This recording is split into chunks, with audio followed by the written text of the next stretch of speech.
This was an exit from what was Birmingham New Street Station. It's now called Grand Central Station.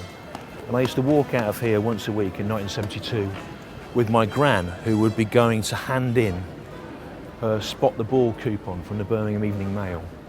On this site was Manzoni Gardens, named after Sir Herbert Manzoni, who presided over the sort of brutalist restructuring of Birmingham, the demolition of Victorian Birmingham. And in this square was a massive statue by the pop artist Nicholas Munro of the legendary cinema ape King Kong.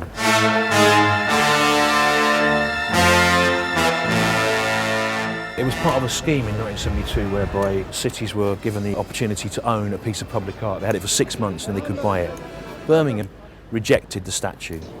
Lord Nelson's column should be there, something to stand up for. What does that represent? Nothing. You're Birmingham, don't buy it.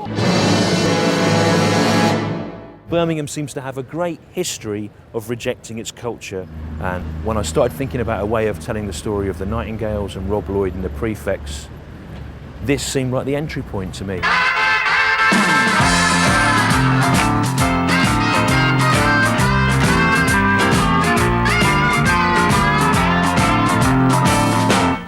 And in tonight's programme, particular favourites of mine, and for those of you who remember the Prefects with affection, the Nightingales.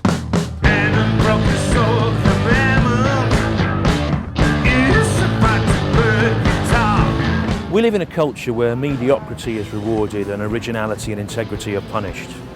And John Peel said of the Nightingales that years after all the other groups of their era had been revealed as charlatans and chancers, someone would finally recognise that they were one of the greatest bands. Whether that will happen or not, I don't know.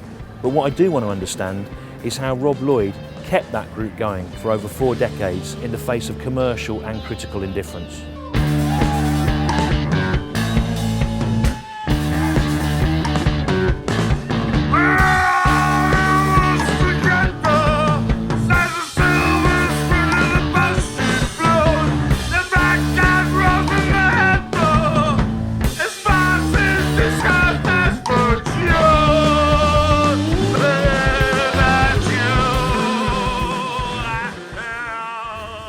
I always used to think that when I pegged it, all of a sudden people would buy the records and pretend they liked us all along. But I begin to worry that what if I peg it and they still don't buy the record?